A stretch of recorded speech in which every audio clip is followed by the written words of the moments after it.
Pada suatu masa di bumi, pada masa kebahagiaan kedua, setelah kebahagiaan pertama Adam dan Hawa di surga, yang terusir dari surga yang begitu indah, yaitu kebahagiaan setelah perpisahan, Adam dan Hawa dipertemukan dalam takdir Tuhan, selama 500 tahun lamanya. Pada masa dulu di surga, dia Adam masihlah seorang perjaka, dan Hawa masihlah seorang perawan. Sampai datang hukuman dari Tuhan karena memakan buah terlarang, dan diturunkannya Adam dan Hawa ke langit dunia, dan melahirkan anak bernama Syits yang menjadi nenek moyang para nabi dan para dewata agung. Cerita ini dikutip dari Serat Paramayoga, adalah salah satu karya sastra Jawa Baru, yang digubah oleh Pujangga Ageng Keraton Kedatonan Praja Kasunanan Surakarta Nagari Hadiningrat, Sri Raden Mas Ngabehi Ronggowarsito.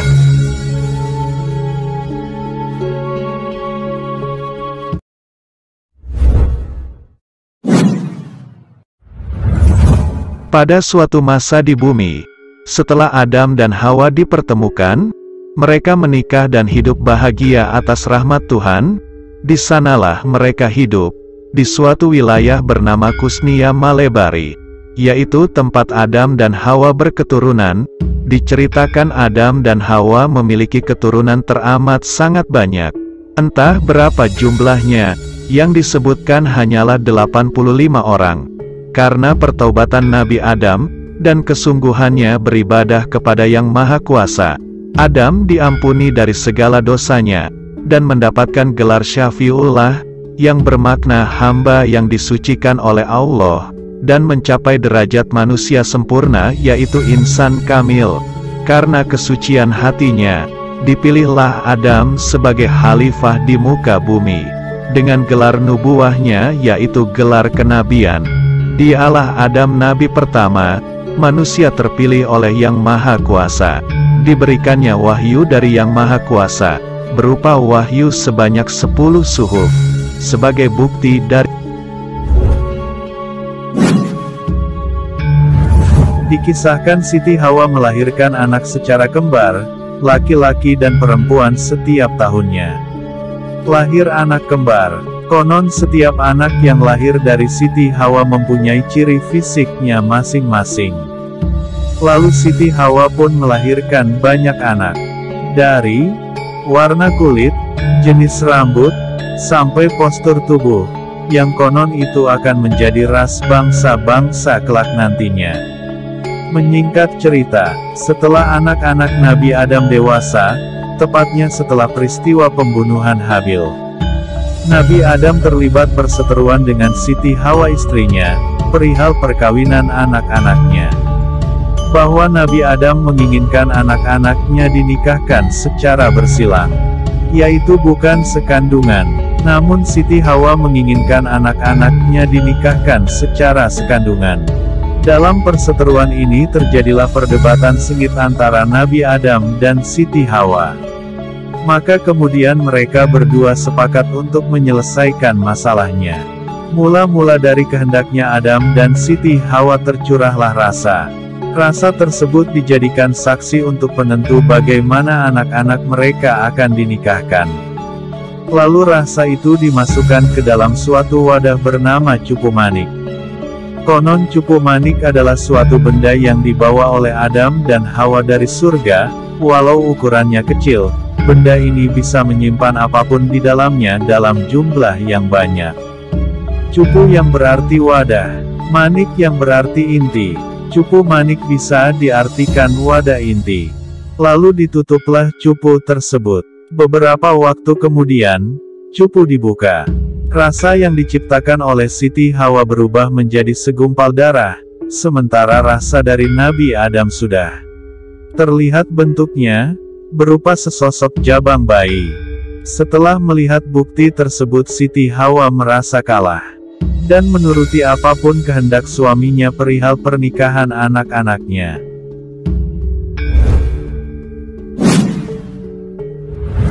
Namun rasa Adam dan Hawa yang telah berubah menjadi segumpal daging, dan jabang bayi tersebut tak berapa lama menyatu dalam cupu manik, menjadi sosok manusia seutuhnya. Semua sifat kodrat dan wiradatnya sama seperti anak-anak Adam lainnya. Semuanya sama, sumsum, tulang, kulit daging, dan satu keajaiban, lahir bayi bercahaya nur buah. Atas izin Yang Maha Kuasa, semua sifat dari Nabi Adam menitis ke sosok bayi itu. Diberi namalah bayi tersebut Shits, Shits yang bermakna pemberian Tuhan. Nabi Adam dan Siti Hawa sangat bahagia dan menyayangi Shits. Dalam kutipan ini jelas kelahiran Nabi Shits lahir secara gaib, di luar nalar pemikiran. Terlepas cerita ini benar tidaknya, saya mengembalikannya pada Allah Subhanahu wa Ta'ala. Dialah yang Maha mengetahui segala sesuatu.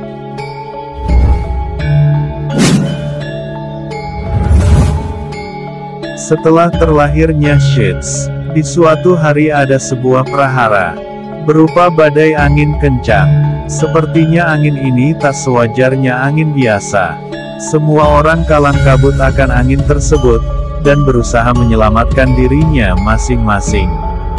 Setelah angin ini reda, dilihat cupu manik Raif, yang menjadi pusaka dari Adam Hawa, hilang entah kemana. Rupanya cupu tersebut terbang secara gaib, menuju Samudra Bahrul Ahli, tempat sang iblis bersemayam. Dan jatuhlah cupu tersebut ditangkap oleh sang iblis Azazil. Rupanya angin pun merupakan ciptaan dari iblis Azazil. Kembali ke Kusniya Malebari.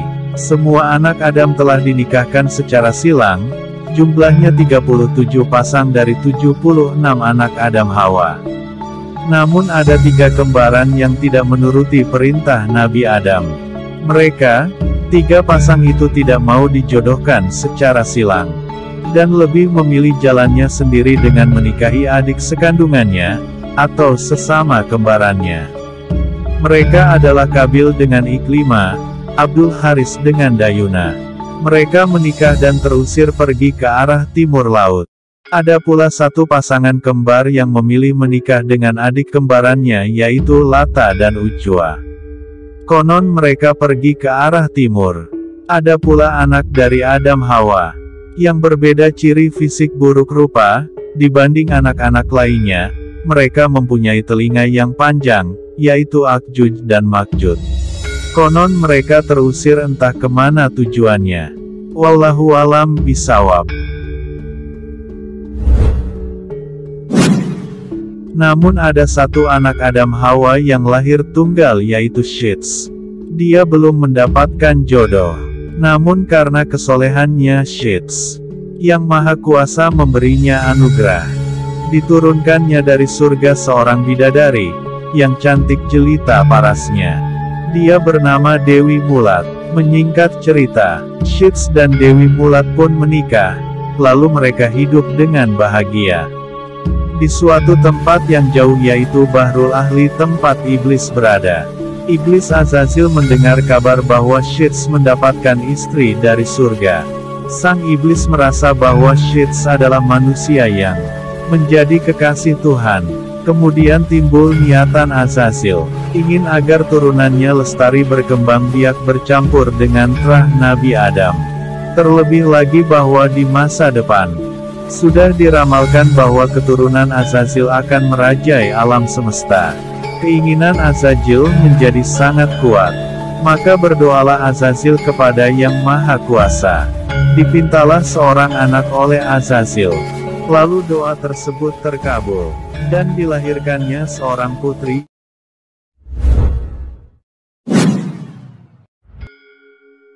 Dengan kesungguhan Danyang Azazil dalam berdoa kepada Yang Maha Kuasa, akhirnya dikabulah doanya itu. Azazil mempunyai anak perempuan yang cantik, lalu dinamainya dengan Dewi Jelajah. Lalu Azazil memulai aksinya untuk mencampur darah keturunannya dengan terah keturunan Adam. Dengan kesaktian iblis, Azazil merubah rupa anaknya, yaitu Dewi Jelajah, menyerupai istri dari Shits, yaitu Dewi Mulat. Kemudian si Dewi Mulat palsu ini dibawanya ke Kusnia Malebari.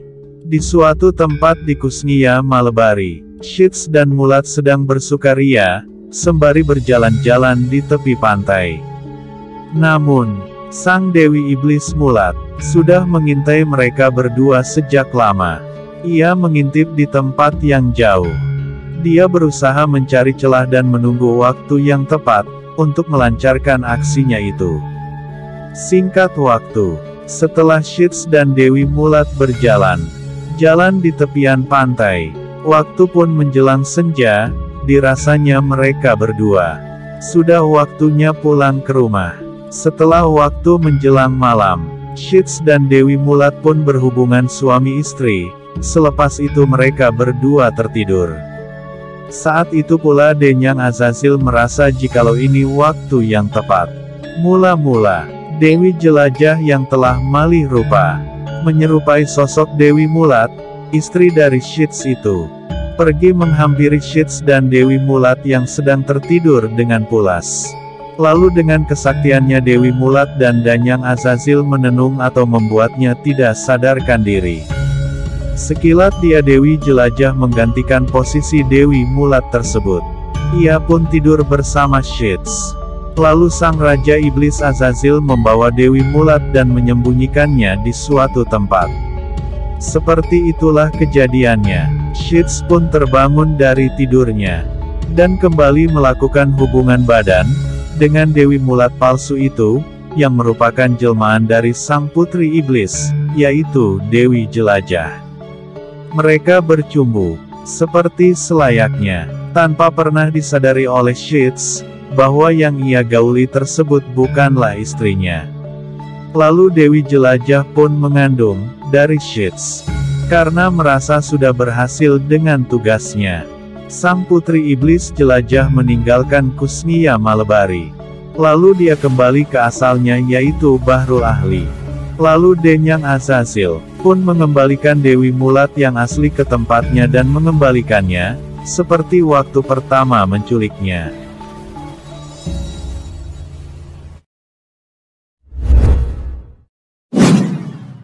Singkat waktu, setelah beberapa lama, yaitu setelah upaya pencampuran darah iblis dan darah keturunan Adam berhasil, lalu sang Dewi Iblis Jelajah itu pun berhasil dibuahi oleh Sheets dan berhasil hamil kembali ke Kusnia Malebari. Setelah kejadian penukaran diri itu, seperti tidak ada kejadian apa-apa pada malam itu, tanpa disadari oleh Sheets dan Dewi Mulat istrinya.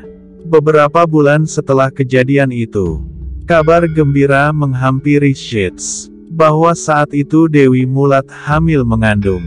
Seperti itulah kejadiannya. Takdir pencampuran darah antara iblis dan manusia. Waktu terus berjalan cepat. Tak dirasa menginjak kandungan Dewi Mulat, sudah saatnya untuk melahirkan. Maka saat itu di Kusnia Malebari, tepatnya pada waktu julung wangi, yaitu saat waktu fajar, matahari terbit di sebelah timur, Dewi Mulat melahirkan anaknya, yang satu wujud bayi laki-laki diberinya nama Said Anwas. Disusul dengan kelahiran kedua wujud cahaya menyilaukan, dari rahim Dewi Mulat. Di tempat lain pun, yaitu di Bahrul Ahli, tempat kerajaan iblis berada, sang putri iblis Jelajah pun sudah saatnya untuk melahirkan. Pada saat itu, waktu julung pujut, di waktu petang, yaitu saat matahari terbenam di sebelah barat, lahirlah dari rahim Jelajah berupa wujud asrar, yaitu wujud rahasia. Karena Jelajah merupakan makhluk halus, tidak ada perwujudan dari anaknya tersebut, melainkan sebuah rasa saja. Setelah Dewi Mulat dan Dewi Jelajah melahirkan anak-anaknya, dan Yang Azazil pun mengetahui bahwa Dewi Mulat melahirkan anak laki-laki dan wujud cahaya. Rupanya cahaya tersebut merupakan wadak halus dari cucunya yang berupa asrar tersebut. Dengan kesaktiannya, dibawalah asrar oleh sang Raja Iblis Ngajajil, melesat menuju Kusnia Malebari. Sesampainya di sana, Diciptalah atau disatukan rasa atau asrar itu dengan anak dari Sheets yang berupa cahaya itu. Lalu termanifestasikan sesosok bayi. Namun tak diakuinya bayi tersebut oleh Sheets, bahwa yang ia tahu hanyalah memiliki satu putra saja dari kelahiran istrinya Dewi Mulat. Maka turunlah sabda dari Yang Maha Kuasa, bahwa anak tersebut merupakan anakmu wahai Sheets, dari ibu yang berbeda, yaitu Dewi Jelajah anak dari Ngajajil. Lalu Sheets pun menerima anak itu sebagai anak kandungnya. Diberinya nama Sayyid Anwar. Lalu Danyang Azazil pun kembali ke asalnya. Waktu terus berjalan. Berganti hari, bulan tahun ke tahun.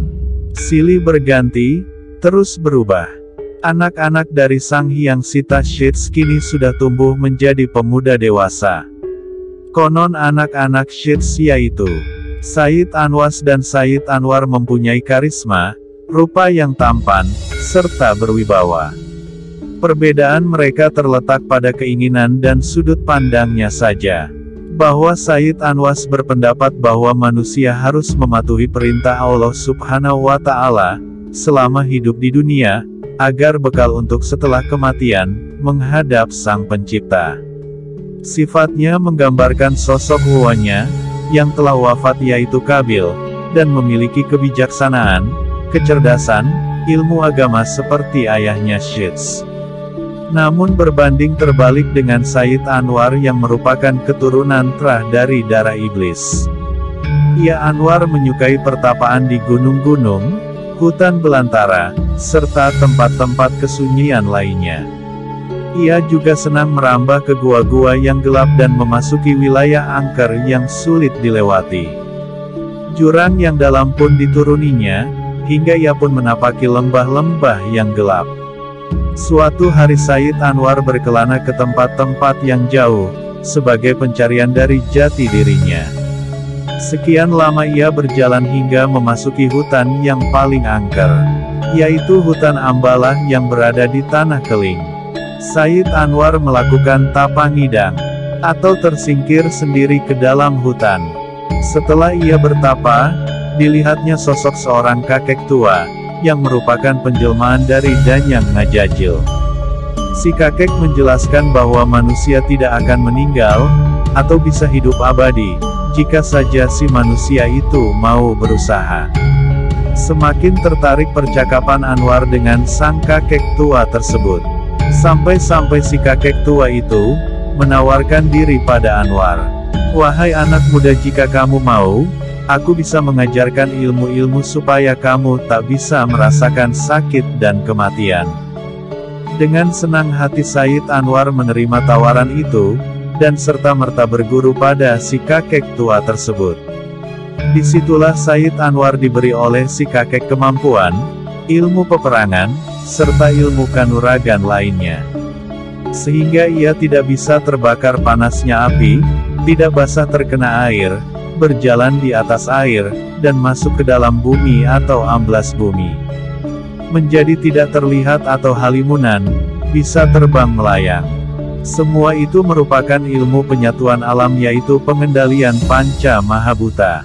Dan bisa merubah diri seiring kemauannya, baik wujud lelaki maupun wanita. Juga jenis-jenis ajian pengabaran yaitu ajian yang bisa diperlihatkan pada orang-orang.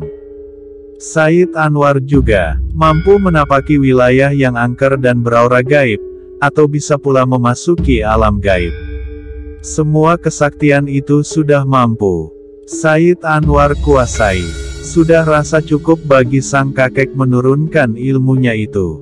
Lalu Anwar berpamit pulang dari hutan Ambalah, dan kembali ke kediamannya yaitu Kusniya Malebari. Sesampainya di Kusniya Malebari, dilihatnya oleh Anwar telah berkumpul semua anggota keluarganya, ayah ibundanya juga. Rupanya semua keluarganya yaitu anak cicit Nabi Adam sedang menunggu Nabi Adam di penghujung usianya atau tutup usia. Sebelum kematiannya Nabi Adam berpesan pada Sheets, bahwa kelak anakmu itu yaitu Anwar akan keluar dari ajaran Tuhan. dan memilih jalannya sendiri.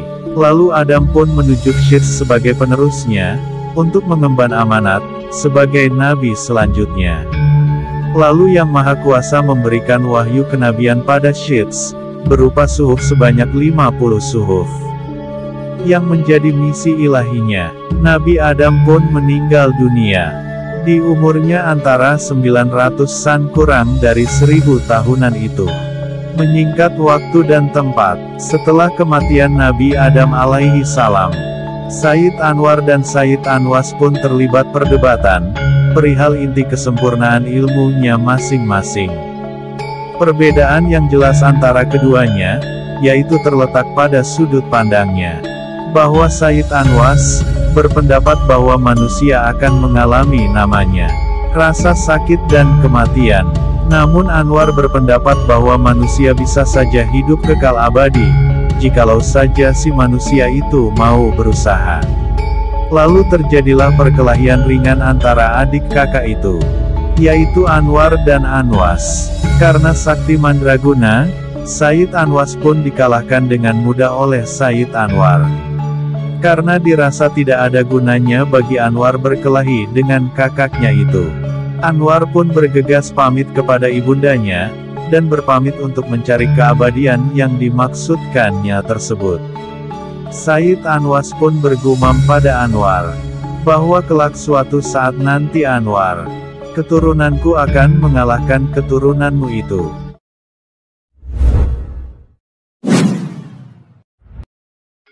Setelah Nabi Adam alaihi salam meninggal dunia, kenabian selanjutnya diserahkan kepada Sang Hyang Sita yaitu Nabi Syeds. Dan kepemimpinan diserahkan kepada keponakan dari Syeds yaitu Sayyid Kayu Marat. Lalu ia diberi gelar Sayyid Kayu Mutu. Bergegaslah Sayyid Anwar mengembara untuk kedua kalinya. Namun bukan jati diri yang ia cari, melainkan agar bisa hidup abadi. Diceritakan pada saat itu Sayyid Anwar pun pergi mengembara.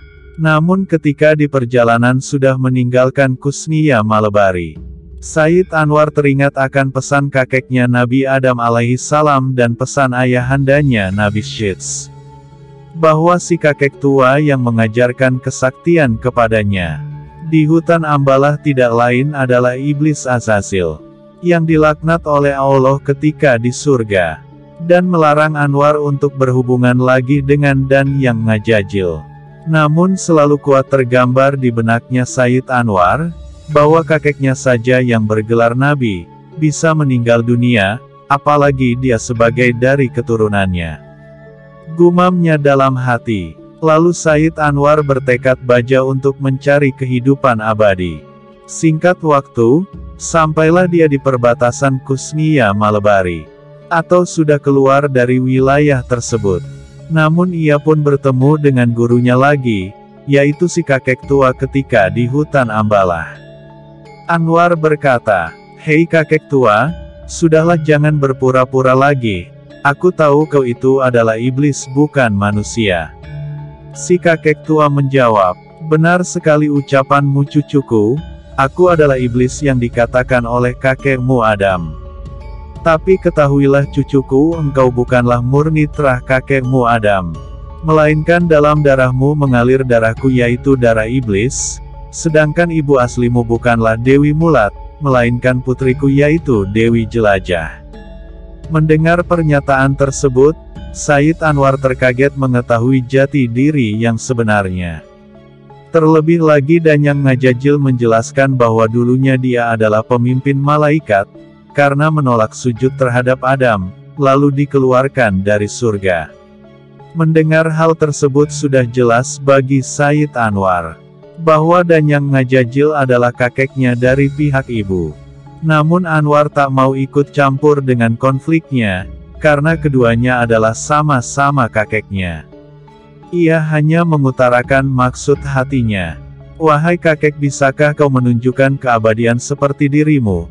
Karena iblis bisa hidup abadi." Danyang Ngajajil pun menjawab, "Wahai cucuku, aku akan menuntun niat besarmu itu, untuk mencapai keabadian."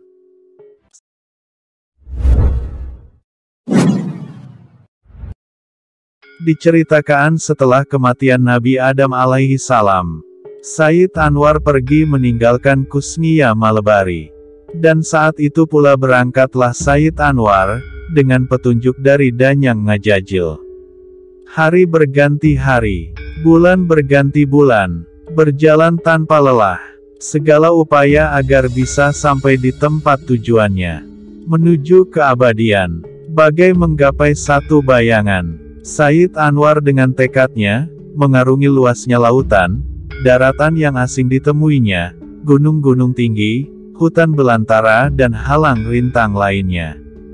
Sampai Sayyid Anwar tak tahu sudah berapa lama meninggalkan Kusnia Malebari. Mungkin sudah bertahun lamanya. Masih tak juga sampai di tempat tujuannya. Namun dengan tekadnya, serta bisikan dari sang kakek Danyang Ngajajil, Sayyid Anwar terus melanjutkan tujuannya itu. Sudah dirasanya lelah mencari-cari keabadian. Namun Sayyid Anwar belum menemuinya. Namun Sayyid Anwar tidak menyerah begitu saja. Dia mengarungi samudera yang luas. Samudera yang sangat dingin. Dilihatnya daratan putih berupa es. Tempat yang sangat dingin tersebut bernama Tanah Lulmat yang merupakan ujung belahan bumi, yang terletak di kutub utara. Diceritakan merupakan tempat yang sangat dingin, konon saking dinginnya tempat tersebut, sampai menusuk tulang, tempat yang sangat gelap, karena sinar matahari pun hanya sesekali saja menyinari tempat tersebut. Setelah Sayyid Anwar memasuki Tanah Lulmat, dilihatnya sang kakek sudah berada di sana. Lalu sang kakek berkata, "Wahai cucuku, kau telah sampai kepada tujuanmu, yaitu keabadian." Mendengar ucapan dari kakeknya Danyang Ngajajil, Sayyid Anwar merasa sangat senang, karena yang ia harapkan selama ini akan terkabul. Sayyid Anwar lalu bertanya, "Wahai kakek, bagaimanakah caranya, agar aku bisa hidup abadi?" Danyang Ngajajil menyuruh Sayyid Anwar melakukan puja samadhi di tempat tersebut. Bertapalah Sayyid Anwar di sana, melawan hawa dingin, mengharapkan kemurahan dari Yang Maha Kuasa. Setelah kian lama bertapa, datanglah sekumpulan awan mendung yang bercahaya. Itulah yang disebut mustika awan mendung. Terpancarlah air di mustika awan mendung tersebut. Air itu adalah air keabadian, yang bernama Tirta Amerta Kamandanu, yang mengalir ke samudera rahmat suci. Danyang Ngajajil pun segera memerintahkan Sayyid Anwar untuk meminum dan mandi air tersebut. Lalu bergegas Sayyid Anwar minum air keabadian, dia pun membasahi seluruh tubuhnya dengan air tersebut. Setelah dirasa cukup bagi Sayyid Anwar dengan Tirta Amerta, ia pun ingin membawanya pulang untuk bekal. Namun tidak mempunyai wadah untuk air tersebut. Seketika itu sang Danyang Ngajajil mengeluarkan pusaka milik Adam Hawa, yaitu cupu manik astagina. Danyang Ngajajil pun berkata pada Sayyid Anwar, "Wahai cucuku, tampunglah air suci itu, menggunakan cupu manik ini, dan bawalah pulang sebagai bekalmu." Sayyid Anwar pun menampung air Tirta Amerta sampai selesai. Sampai di langit sudah berhenti mengalir airnya. Danyang Ngajajil pun berkata, "Wahai cucuku, kau telah menerima anugerah keabadian dari Yang Maha Kuasa, seperti yang kau cita-citakan selama ini. Dan kini kau menjadi makhluk yang hidup kekal, tanpa terkena akan kematian." Lalu Danyang Ngajajil pun enyah di hadapan Sayyid Anwar. Dan Sayyid Anwar bergegas meninggalkan Tanah Lulmat. Di dalam perjalanan pulang, Sayyid Anwar melihat suatu pohon, yang berdiri tegak dan berdaun jarang. Lalu Sayyid Anwar pun mendekati pohon tersebut. Dan pada saat itulah terdengar bisikan dari Hyang Agung, bahwa pohon itu bernama pohon rawan. Pohon itulah yang memiliki banyak khasiat, seperti mengobati berbagai penyakit. Akar pohon itu adalah wujud kehidupan di bumi. Makhluk yang sudah mati pun, bila dikibasi dengan akar pohon itu, akan hidup kembali. Maka diambillah akar pohon tersebut, dan dimasukkanlah akar pohon kehidupan itu ke dalam cupu manik. Akar itu bernama Lata Mausadi. Dan Said Anwar menjadikan Lata Mausadi sebagai pusakanya, di samping cupu manik Astagina miliknya. Keinginan Said Anwar saat itu hanyalah kembali pulang ke Kusnia Malebari. Tapi nasib mengatakan lain. Tertakdir dari Hyang Agung, ia menjadi bingung menemukan jalan pulang. Maka kemudian ia berjalan terlunta-lunta tanpa tujuan yang pasti. Melewati lebatnya hutan belantara, menaiki tingginya gunung, menuruni jurang dengan bebatuan yang terjal. Hingga ia selama bertahun-tahun lupa dengan arah dan tujuan sebenarnya. Konon dikisahkan Said Anwar berjalan terombang-ambing zaman, hingga memasuki zamannya Nabi Idris alaihi salam. Said Anwar tetap berjalan mengarungi luasnya dunia, sampai mengelilingi seluruh permukaan bumi. Diceritakan, perjalanannya sampai ke suatu tempat bernama Lautan Ngerak, di negeri Babel. Disitulah Anwar melihat ke atas laut, terdapat wujud dua sosok manusia yang tergantung melayang di udara. Said Anwar menghampirinya, dan bertanya dengan halus, "Siapakah engkau berdua? Mengapa kau seperti tertahan di udara?" Kedua orang itu menyaut, "Wahai Said Anwar, ketahuilah, kami adalah malaikat Harut dan Marut, yang mendapatkan hukuman dari Yang Maha Kuasa, karena kesombongan kami. Kami dahulu di surga, menentang manusia sebagai khalifah di muka bumi. Karena manusia diberikan hawa nafsu oleh Tuhan, manusia melakukan kerusakan terus-menerus. Maka kami berdua pun diuji oleh Tuhan, dengan diberikan hawa nafsu sama seperti halnya manusia, dan diturunkan di bumi seperti layaknya manusia biasa, dengan harus menahan hawa nafsu. Setelah diturunkan ke bumi, namun kami telah gagal, karena tidak bisa menahan hawa nafsu. Kami melihat wanita cantik dan langsung bersyahwat. Tapi wanita tersebut menolak ajakan berbuat maksiat. Si wanita pun menawarkan 3 hal kepada kami berdua. Pertama menyembah berhala, kedua membunuh bayi, ketiga meminum khamar atau arak. Kami pun berpandangan bahwa menyembah berhala adalah perbuatan kufur. Membunuh bayi merupakan dosa besar, sedangkan meminum khamar hanyalah dosa kecil. Maka kami pun memilih untuk meminum khamar sebagai dosa yang ringan. Namun, setelah meminumnya kami menjadi mabuk, menjadi kehilangan akal pikiran yang sehat. Kami berdua kemudian membunuh bayi, lalu menyembah berhala. Setelah melakukan ketiga dosa itu, lalu kami kemudian bersetubuh dengan wanita itu. Kami telah gagal akan menahan hawa nafsu, seperti layaknya manusia yang saleh. Tuhan pun murka dan menghukum kami berdua, yaitu hukuman antara azab dunia atau azab akhirat. Karena azab dunia bersifat sementara saja, kami lebih memilih azab dunia saja. Namun kelak di akhirat mendapatkan keselamatan. Kami tergantung mengambang di atas lautan ini sampai akhir zaman nanti. Setelah mendengar cerita mereka berdua, Said Anwar pun merasa prihatin kepada malaikat-malaikat tersebut. Dikisahkan Said Anwar menimba ilmu pada malaikat Harut dan Marut. Lalu Said Anwar diajari ilmu yang diminta, yaitu ilmu kesejatian, sihir, edaran tata surya dan perbintangan.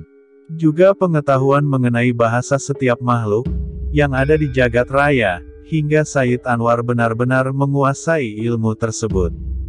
Setelah Said Anwar menimba ilmu dari kedua malaikat tersebut, keinginannya pun semakin menjadi-jadi. Said Anwar pun meminta kepada kedua malaikat tersebut untuk ditunjukkan keindahan dalam surga, dan letak surga berada, seperti yang sering diceritakan oleh kakeknya, yaitu Adam dan Danyang Ngajajil. Lalu kedua malaikat tersebut membohongi Said Anwar, dengan mengatakan bahwa letak surga itu berada di hulu sungai Nil, yaitu sebelah barat lereng gunung, yang berada di tanah Mesir. Berangkatlah Said Anwar dengan berjalan menyisiri tepian Sungai Nil. Dari arah utara ke selatan. Setelah berjalan kian lamanya, sampailah Said Anwar ke delta Bengawan Nil. Delta yaitu sungai atau kuala, yang merupakan endapan di muara sungai, sehingga sedimen mengendap di muara. Seluas mata memandang hanyalah hamparan bentangan rawa yang luas saja. Terlihat bahwa tempat itu seperti luasan hamparan samudra. Said Anwar tertegun, merenung dan berpikir bagaimana harus menyisiri Bengawan itu, karena banyaknya simpangan aliran air. Maka ia hanya diam tertegun. Lalu Said Anwar pun bertapakur, mengheningkan cipta agar memperoleh petunjuk dari Yang Maha Kuasa.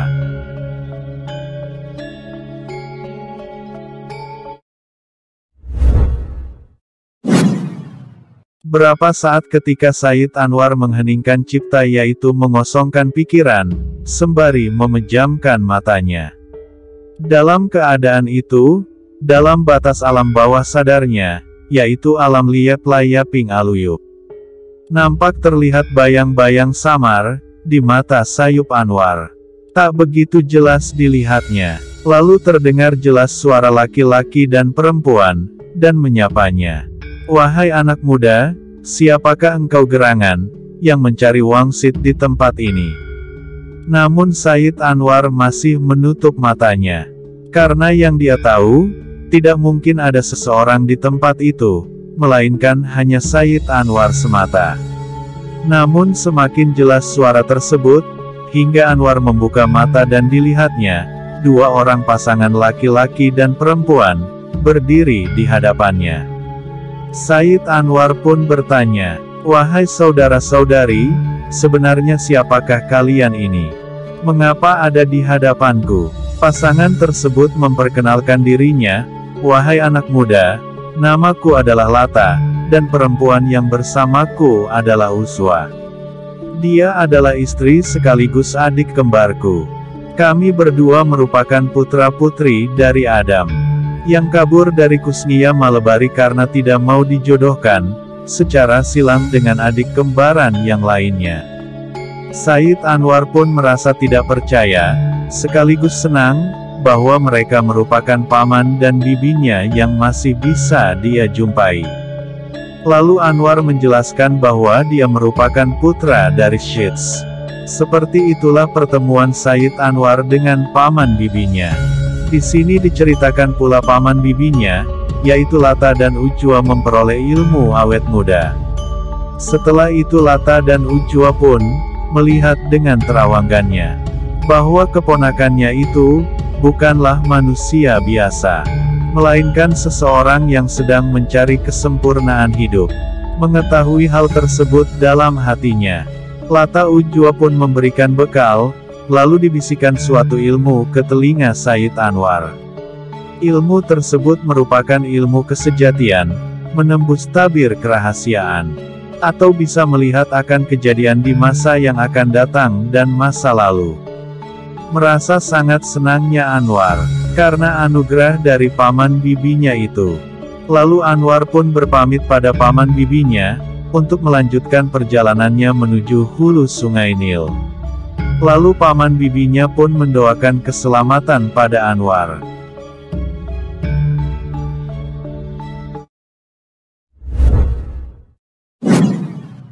Diceritakan setelah pertemuan Said Anwar dengan paman bibinya itu, Said Anwar melanjutkan perjalanannya menuju hulu Sungai Nil, untuk bisa melihat dan menemukan surga, sesuai petunjuk dari kedua malaikat Harut dan Marut. Diceritakan, tibalah Said Anwar di hulu Sungai Nil yang berada di tanah Mesir. Namun tak dijumpainya oleh Anwar surga yang ditujunya tersebut. Yang dia lihat hanyalah bentangan rawa yang sangat luas. Rawa tersebut bernama Jambiri Jahiri, yang merupakan kepala dari Bengawan Sungai Nil. Said Anwar merasa kebingungan, sekaligus merasa telah dibohongi oleh kedua malaikat yang dia jumpai di negeri Babel tersebut. Anwar merasa sangat kecewa, karena surga yang dia tuju hanyalah bayang-bayang saja. Dia pun tidak melihat sedikit pun petunjuk yang bisa dipakai sebagai pencariannya tersebut. Maka ia kembali diam termenung, dan hanya berdiri tegak mematung. Namun setelah ia mengamati rawa tersebut, Anwar terus memandang ke arah jauh. Di sana hanya terlihat gunung-gunung saja, yang berkali-kali hanya menyemburkan lahar api mengerikan. Pegunungan tersebut bernama Gunung Kapsi, yang di samping gunung berapi tersebut sangat mengerikan. Rupanya pula merupakan mata air yang mengalir ke rawa-rawa Jambiri Jahiri. Dengan kesaktiannya Anwar segera terbang melesat menuju gunung tersebut. Namun pandangannya terhalang kabut pegunungan yang sangat tebal. Hingga Anwar turun di kaki gunung tersebut. Dilihatnya semakin jelas lahar api yang menyala pijar. Gemercik api menjilat ke arah langit. Seketika itu Anwar mendengar suara menggelegar.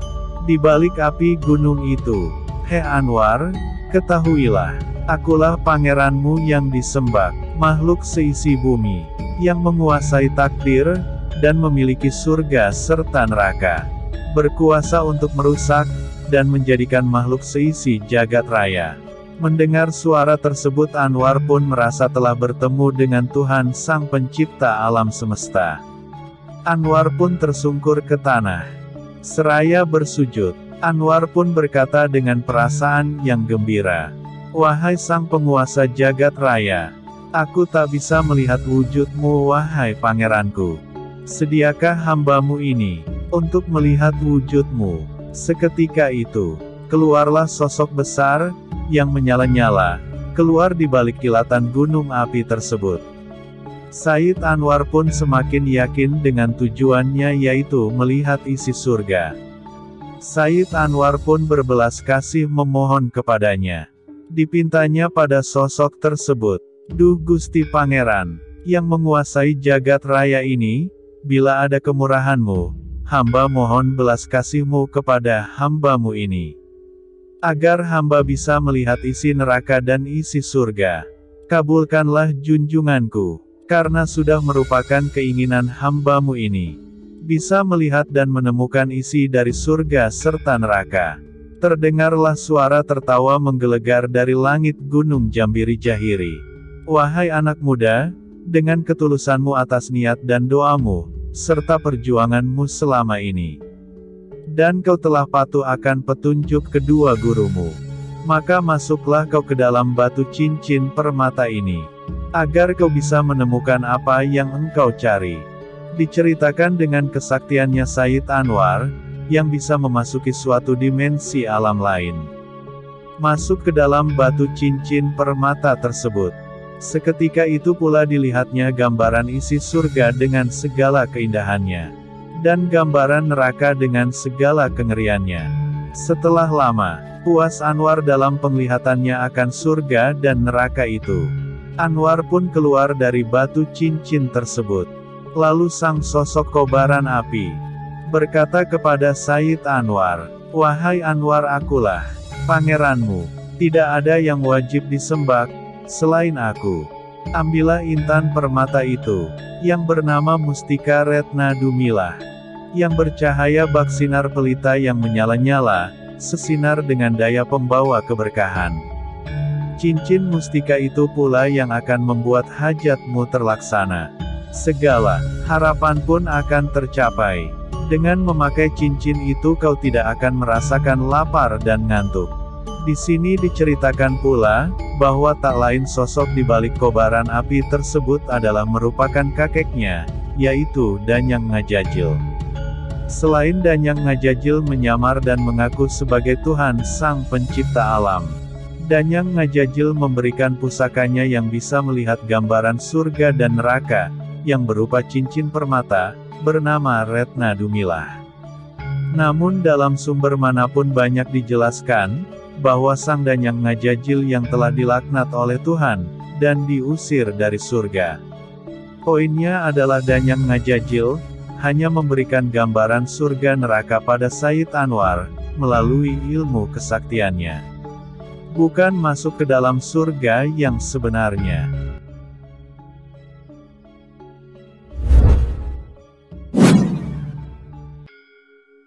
Pada saat itu kesempurnaan ilmu Said Anwar sudah pada puncaknya.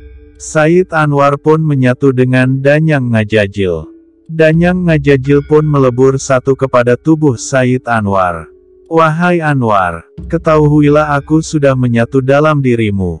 Aku adalah kamu. Kamu adalah aku dan kamu adalah satu dalam dirimu. Sejatinya Tata, Titi, Tatas, Titisku sudah berhasil manunggal dalam wadahmu, dalam sikapmu dan tingkah lakumu sehingga tidak terpisahkan. Dengan kesaktianmu apapun bisa kau lakukan. Kau bisa menitis kepada makhluk lain. Masuk pada alam kematian, tak akan terhalang oleh ruang dan waktu. Panitisanku padamu sudah selesai. Roda perputaran nasibmu, sangkan paraning dumadi yaitu. Dari mana kau berasal dan kemana kau setelah kematian. Semuanya sudah ada pada dirimu. Perjalananmu sudah selesai. Diceritakan pada saat itu, Said Anwar yang merupakan darah keturunan dari iblis. Diceritakan sang Raja Iblis Ngajajil pun sudah manunggal atau menyatu dalam tubuh Said Anwar.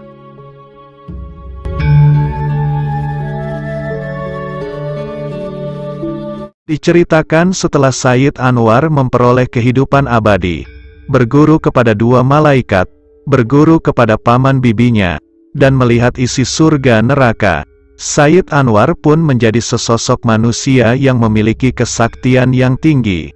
Karena berbeda dengan manusia biasa, di samping itu pula Said Anwar pun telah manunggal dengan sang kakek yaitu Danyang Ngajajil.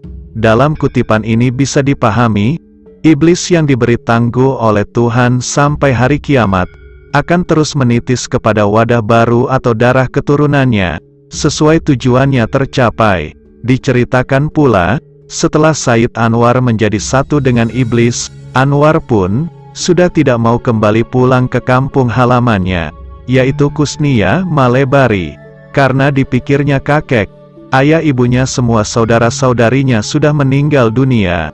Di sini diceritakan pula setelah Anwar mendapatkan keabadian, zaman sudah memasuki zaman dari Nabi Idris alaihi salam.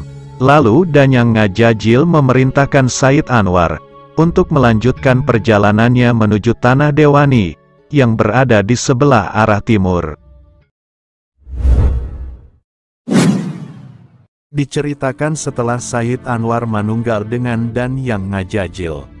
Kini Danyang Ngajajil telah menyatu dalam diri Said Anwar.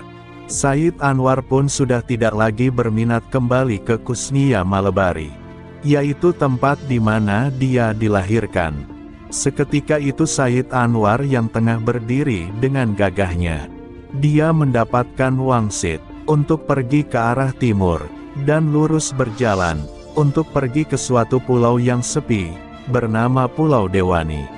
Untuk bertapa mengharap kemurahan dari Hyang Sukma, untuk mendapatkan kemurahannya, seperti tetes gerimis yang diterpa berkas sinar matahari, sorot yang menyilaukan dari pantulan kemilau. Seperti itulah perasaannya dalam hati Said Anwar. Karena sudah menerima semua wangsit, petunjuk suci itu telah menghujam ke dalam hatinya, hingga masuk ke dalam relung hati Said Anwar yang terdalam. Wangsit yang meresap itu adalah suatu petunjuk tanpa celah yang mengantarkan Said Anwar menuju ke kejayaan yang sejati. Said Anwar percaya akan tuntunan gaib itu. Said Anwar pun segera melaksanakan semua perintah Ngajajilanat. Keinginan yang sangat kuat, dengan kesaktiannya saat itu, secepat kilat Anwar melesat dan melanjutkan perjalanannya ke arah timur, hingga sampailah di suatu pulau kecil, di antara suatu pulau yang disebut Maldewa dan Laksdewa. Pulau itu bernama Tanah Dewani. Singgahlah Anwar di Tanah Dewani, hingga sang Ngajajilanat memerintahkannya untuk melakukan tapa berata di tempat itu. Bertapalah Said Anwar, mengharapkan kemurahan dari Hyang Sukma. Said Anwar menaiki suatu gunung hingga mencapai puncaknya, yang berada di Tanah Dewani. Duduklah bertapa Said Anwar dengan menatap jalannya matahari. Ketika di pagi hari wajahnya menghadap ke arah timur. Ketika siang hari wajahnya menghadap ke arah atas. Dan jika sore hari wajahnya menghadap ke arah barat. Kemudian jika malam hari Anwar kumkum berendam di dalam air. Hari demi hari ia melakukan hal itu. Berulang terus-menerus. Tanpa ada hentinya. Entah apa tujuannya itu.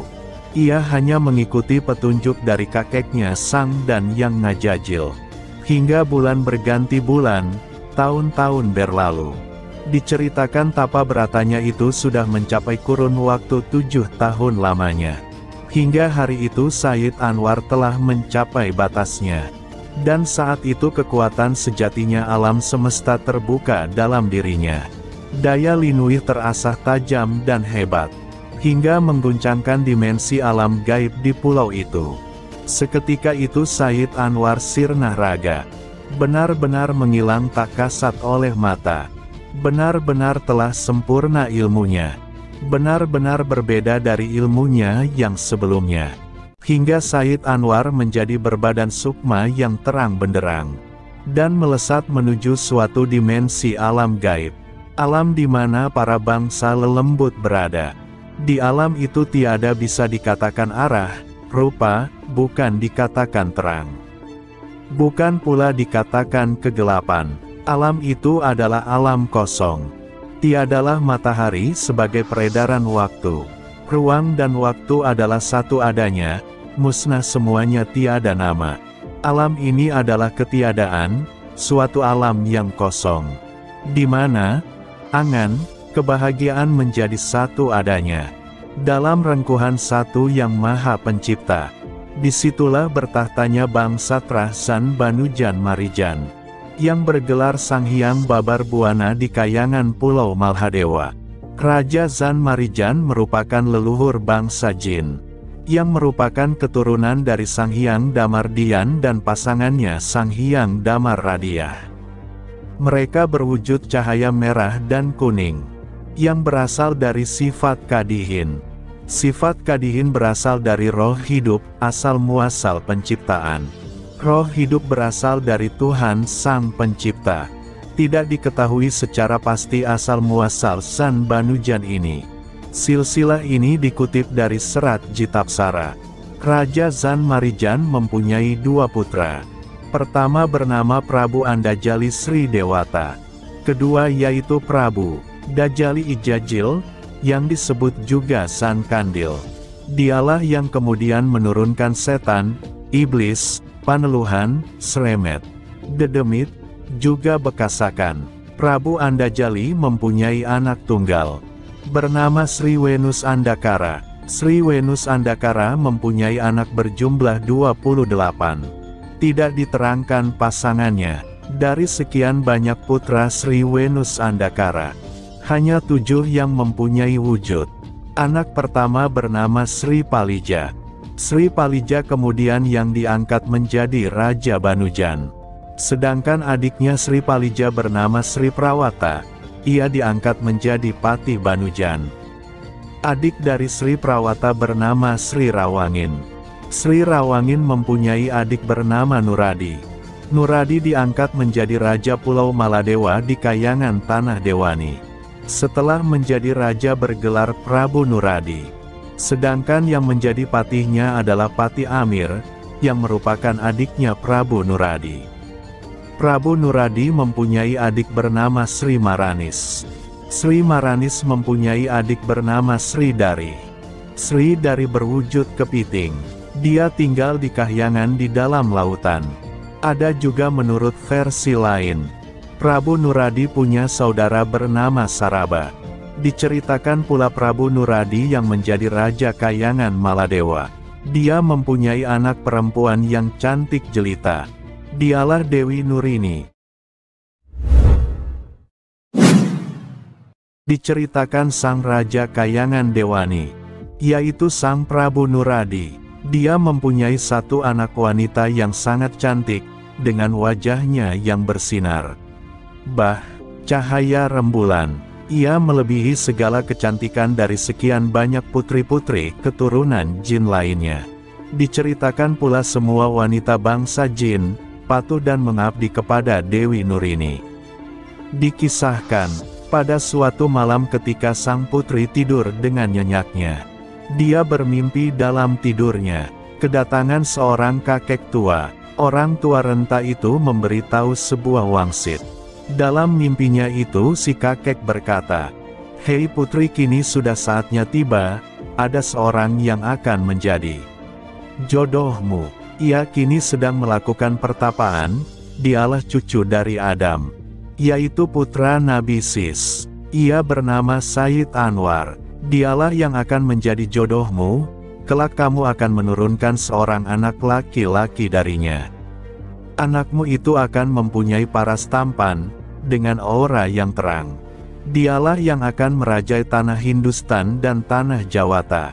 Anakmu itu adalah lelaki sakti, yang kelak nanti akan menjadi raja, dan akan menurunkan raja-raja di alam Marcapada, dan kelak juga yang akan menurunkan para dewa di alam Mayapada." Lalu sang dewi seketika itu terbangun, dia merasakan perasaan gundah gulana di dalam hatinya, bercampur dengan rasa kasmaran yang membuat hati sang dewi terbawa perasaan. Ketika pagi harinya, Dewi Nurini menghadap ayahnya Prabu Nuradi. Ia menceritakan wangsit yang datang lewat alam impiannya itu. Prabu Nuradi lantas menanggapi cerita dari putrinya itu mungkin merupakan satu petunjuk yang benar-benar nyata. Segera ia memanggil Pati Amir. Pati Amir pun datang menghadap.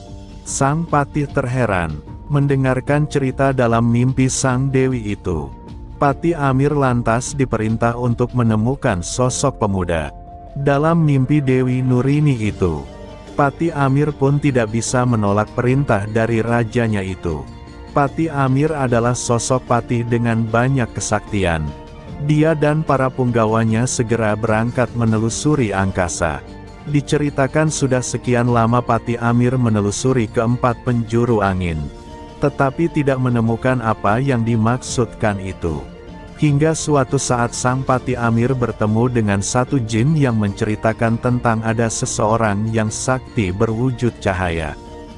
Dia menceritakan bahwa sosok itu banyak bertarung dengan para jin kayangan dan membuat mereka tunduk di bawah kekuasaannya. Dan tidak sedikit pula bangsa jin yang memilih mengabdi kepadanya. Setelah sang Pati Amir mendengar pernyataan dari jin tersebut, dia tidak menyerah, dan merasa sangat penasaran dengan sosok sakti itu. Setelah melanjutkan perjalanannya, sang Pati Amir melihat cahaya terang. Namun sang Patih paham bahwa itu bukan cahaya matahari, bulan, bintang, maupun api. Pati Amir dengan kesaktiannya berusaha menangkap cahaya tersebut. Namun sang Patih tidak sanggup menangkapnya. Hingga cahaya tersebut terlihat perlahan berubah menjadi sosok pemuda yang sedang bertapa melipat tangannya. Dan nampak pemuda itu bercahaya. Pati Amir menghampiri si petapa itu, lalu bertanya, "Wahai Ananda, siapakah dirimu? Dari manakah asalmu? Apa tujuanmu berada di sini?" Namun si pertapa itu membalikan pertanyaan ke Pati Amir. Persis sama seperti pertanyaan dari Pati Amir tadi. Pati Amir nampak tidak senang pada si petapa. Tetapi Pati telah melihat dengan jelas ciri-ciri yang dikatakan oleh sang putri Dewi Nurini ada di petapa itu. Sang Patih lantas mengutarakan maksudnya. "Ketahuilah Ananda, bahwa hamba adalah utusan Prabu Nuradi, yang membawahi seluruh wilayah Dewani. Hamba diminta agar memanggil Ananda datang ke hadapan sang Prabu Nuradi. Perlu diketahui juga Ananda, bahwa tempat ini adalah wilayah Dewani dan hamba adalah patih di negeri ini. Maka Ananda jangan sampai menolak kehendak sang Raja Dewani, karena beliau tidak bermaksud jahat terhadap Ananda." Si pertapa menjawab, "Aku tidak menolak kehendak rajamu. Jangankan aku hendak dipanggil dengan kehendak baik, Hendak dibunuh pun aku tidak akan menolak datang. Semua kehendak rajamu merupakan titah yang penguasa alam, yang berkuasa menjalankan kebijakan di bumi. Pati Amir senang dengan jawaban sang petapa, dan berangkatlah si petapa dan Patih menuju kerajaan Maldewa. Sampailah mereka di kerajaan Maldewa, dan bertemulah sang petapa dengan sang raja Prabu Nuradi. Prabu Nuradi terkesima melihat rupa dari anak muda itu. Anak muda yang tampan dengan wajah gemilang bercahaya gemerlap seperti bintang. Prabu Nuradi pun bertanya, "Wahai anak muda, perkenalkanlah dirimu." Sang petapa menjawab, "Wahai raja, nama asliku adalah Said Anwar, aku adalah keturunan dari Nabi Sis." Prabu Nuradi merasa gembira setelah mendengarnya. Tanpa banyak pertanyaan Prabu Nuradi menyuruh Said Anwar masuk. Prabu Nuradi berbincang dengan Said Anwar, hingga sang Prabu mengenalkan putrinya yang cantik pada Said Anwar, yang bernama Dewi Nurini. Begitulah pertemuan Said Anwar dan sang putri Dewi Nurini. Singkat waktu Said Anwar dan Dewi Nurini saling mencintai. Dan Said Anwar bersedia dinikahkan dengan Dewi Nurini oleh sang Raja Prabu Nuradi. Pernikahan segera dilangsungkan. Keduanya memang saling mencintai dan hidup berbahagia, maka hari-harinya selalu di dalam taman sari yang penuh dengan aneka bunga-bunga mekar. Cinta Said Anwar sepenuhnya tertuang untuk sang putri Dewani. Diceritakan perkawinan Said Anwar saat itu memasuki zaman Kitrah, yaitu hampir memasuki setara dengan zaman Nabi Musa.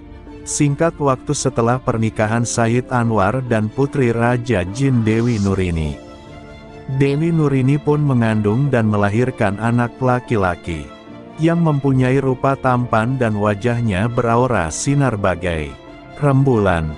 Anak itu dinamai Sanghyang Nurasa, yang menjadi tumpuan kasih bagi keluarga besar negara Dewani. Setelah Nurasa tumbuh dewasa, terlihat bahwa dia anak muda yang gemar dengan olah tapa untuk menuju ke kesaktian diri. Persis seperti sifat ayahandanya Said Anwar. Bagaimanapun Nurasa adalah sosok manusia dengan badan ruh yang beribu jenis jin, sehingga tidak terkena akan sakit. Tetapi Nurasa masih memohon kepada Hyang Agung, agar dirinya juga terhindar dari kematian. Setelah Nurasa dewasa, Prabu Nuradi di kemudian hari turun tahta, dan menyerahkan keprabon kepada menantunya Said Anwar. Said Anwar dipatuhi oleh rakyat dan punggawa jin. Semua rakyat mencintai rajanya. Sementara itu sang Prabu Nuradi memulai hidupnya sebagai petapa. Sedangkan Pati Amir ingin lanjut menjabat patih di Maldewa. Setelah menjadi raja, Said Anwar bergelar Sanghyang Nurcahya. Demikianlah kisah Sanghyang Nurcahya, yang bernama asli Said Anwar. Said Anwar putra dari Nabi Sis alaihi salam bin Adam Hawa. Said Anwar beribukan Dewi Jelajah yang merupakan putri iblis Ngajajil. Diceritakan Said Anwar menjadi Raja Kayangan Maladewa bergelar Sanghyang Nurcahya. Dan Said Anwar cikal bakal yang menurunkan raja-raja tanah Jawa, dan para dewa-dewi menurut mitologi Jawa. Nurcahya menurunkan Nurasa, Nurasa menurunkan Sanghyang Menang, Sanghyang Menang menurunkan Sanghyang Tunggal, Sanghyang Tunggal menurunkan Batara Ismaya, Batara Ismaya menurunkan Semar, Togok, dan Batara Guru. Karena kisah ini hanya ada versi Nusantara, dan langsung diambil dari Serat Pramayoga. Jika ada kesalahan bahasa penulisan mohon maaf sebesar-besarnya. Demikian kisah kali ini, semoga bermanfaat. Ambil sisi positifnya, tidak usah mengaitkan dengan agama maupun kepercayaan tertentu. Anggaplah sebagai hiburan dan bahan pengetahuan saja. Terima kasih yang telah menonton. Sehat, sukses selalu. Subscribe untuk dukungan. Like, komen, share.